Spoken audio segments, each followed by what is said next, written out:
What is good with the YouTube? It is your boy Sean Rock to the represent mandatory thrive, because every day it is mandatory for us to thrive. And I am back again with another quick video. Super excited, man. In about 3 days or so, I'll be doing an update, road to lean update, showing my progress, showing what I've been up to. But today, man, I would like to just share a couple tips for men and women alike who have a dire interest in doing calisthenics, 100% body weight training only, even if it's just for a time being. I want to give a couple tips on how you can do this and do it more effective. Now, this is going to go against the status quo. It's going to go against what, science believes, or, the normal standards of training. Here's what I mean. When you're doing body weight training, it is pretty similar to doing weighted training. However, the load is significantly reduced, and the body usually adapts a lot more easier to calisthenics training or body weight training, because it's more of a natural movement pattern, meaning the pattern is natural for our bodies to adjust to, because you're moving your body instead of moving a load. So in order to see massive gains, or to continue to progress with calisthenics, there's a couple different ways that you need to train. Number one, you need to increase your frequency and your volume.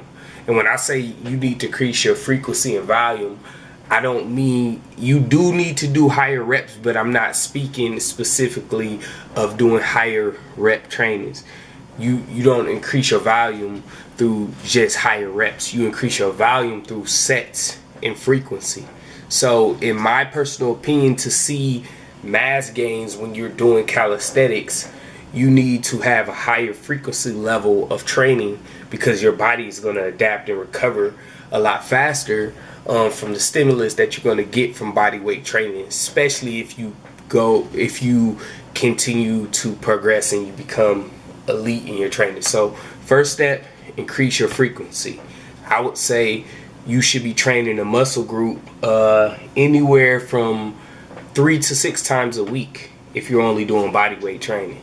3 to 6 times a week, even up to 7, depending on how advanced you are, if you want to still continue to see progress. Because 3 to 4 sets with weighted training is going to stimulate a higher protein synthesis. It's going to damage the muscle fibers at a much higher level. I would dare to say usually 3 to 4 sets with weights to create a similar stimulus with body weight training. You may need up to 10 to 15 sets for the same effect, because these basic moves become fairly easy over time. So you need to increase your frequency of training. So 4 to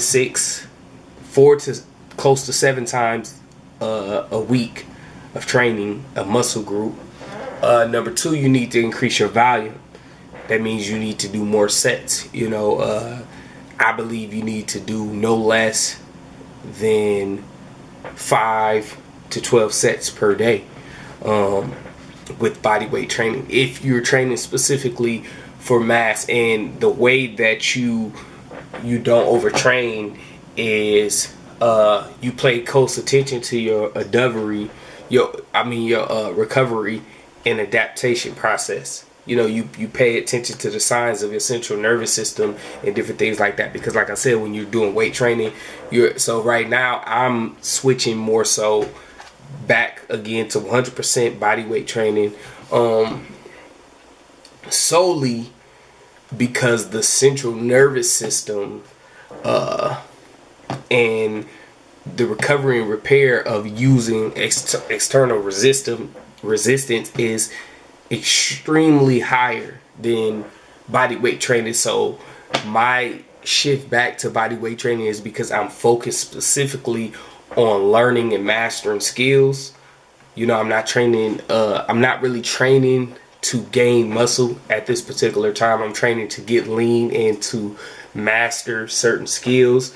So in order to master certain skills, what's the best way to train? When someone is trying to get better at the deadlift and increase their deadlift, you know, to increase their PRs, they train deadlift with a higher frequency. So that's the approach. You have to know your goals. You have to know what you're training for. You have to know what you're looking to accomplish in that time frame. And for me particularly, I did weight training for about 3 weeks, and I loved it. You know, I love getting to see, you know, how many plates I can do, you know, how heavy I can go. But I did have a recovery issue, especially with my training format. You know, you can do both, but usually you tend to train in a similar way that you were training when you weren't using weights. And I started to do that in the beginning, and it was a harder adjustment. You know, trying to hit back flips and front flips and do muscle ups and train to do creative leg movements and still deadlifting and squatting, and these things they become conflicting. Not necessarily conflicting, but the recovery becomes conflicting because your central nervous system is much more taxed from heavy resistance training, right? It's harder to recover. So if your goal is to get to a certain skill level by a certain time, then it's best, in my opinion, for you to have a specific time frame where you're working on heavy resistance training, in a specific time where you're focusing on body weight training. And then there's a time where it's great to combine them both, you know, in more of a maintenance or based on whatever your goals is at that particular time. But for me, back to body weight, you know, training pretty much 6 to 7 times a week. But this is an effective way to still, you know, put on mass and still see some of the same results. So that's kind of what I'm doing, you know. So 2 ways: increase the frequency, increase the volume, and then the last one would be to add in isometrics and plyometrics, especially for leg development. And when you with leg development with body weight training, you wanna emphasize on time under tension. You want to put the legs under attention. You don't really want to lock out as much because the resistance is so limited. So you want to focus on time under tension. You want to add isometrics. You want to add plyometrics, and you want to manipulate the variables at a very, very high rate. If your legs is not screaming and burning on each set, then in some instances you are not doing what's required to stimulate growth, because every rep most reps has to be uncomfortable